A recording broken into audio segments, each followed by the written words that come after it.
Nous allons étudier en détail le mouvement de putting grâce à notre robot et également avec l'aide de notre guide de putting Arc to Arc Model Square. Alors tout d'abord à l'adresse, le point très important est la visée. La face du putter doit être parfaitement orientée, c'est-à-dire perpendiculaire à la ligne de direction. Sur ce guide, à cet effet, des lignes ont été prévues et vont vous aider à parfaitement bien orienter cette face de club vers la cible, ainsi qu'une flèche au bout de ce guide. Les épaules également doivent être bien alignées, c'est-à-dire parallèles à cette ligne de direction. Un autre point très important qui concerne le lie du putter. Il s'agit de poser le club bien à plat sur sa semelle et de respecter ainsi le lie du putter, car celui-ci va conditionner l'arc de swing. Selon le degré de lie de putter, l'arc de swing sera plus ou moins prononcé. Par exemple, avec un putter dont le lie serait plus horizontal ou plus flat, l'arc de swing serait plus intérieur et plus arrondi.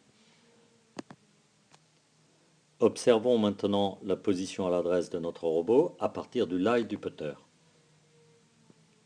Ce lie ici est de 71 degrés, ce qui est un lie normal et qui va permettre à notre robot d'avoir les yeux bien en aplomb de la balle. Observons maintenant la posture de notre robot. Premier point, le dos est bien droit, les genoux sont légèrement fléchis.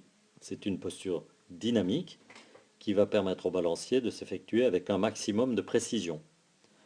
Autre point à remarquer, les avant-bras sont dans le prolongement du manche du putter, ce qui va permettre au balancier de s'effectuer également avec beaucoup de précision, c'est-à-dire avec peu de mouvements de poignet qui pourraient empêcher la face de club de revenir square au moment de l'impact. Observons maintenant le mouvement de notre robot.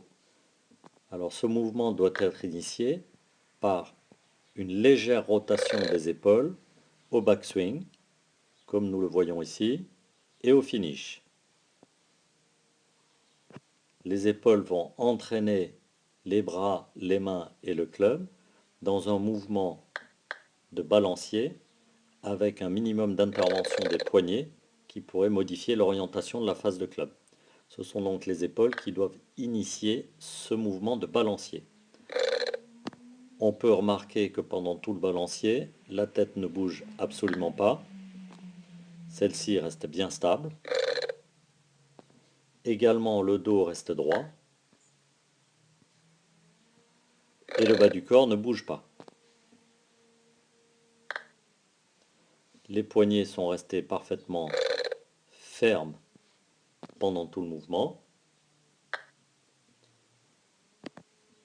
Ce qui permet à la face de club, comme nous allons le voir en détail sur ce guide de putting, de rester parfaitement square pendant son mouvement, backswing et finish, c'est-à-dire une face de club qui garde sa position initiale, qui ne s'ouvre pas et qui ne se ferme pas pendant le balancier.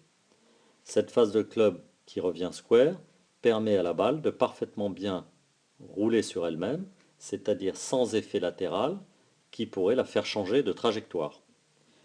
Nous le voyons ici en détail, cette balle roule parfaitement bien sur cette trajectoire, elle n'a pas d'effet latéral car la face de club est revenue square au moment de l'impact, ce qui lui permet de rentrer dans le trou.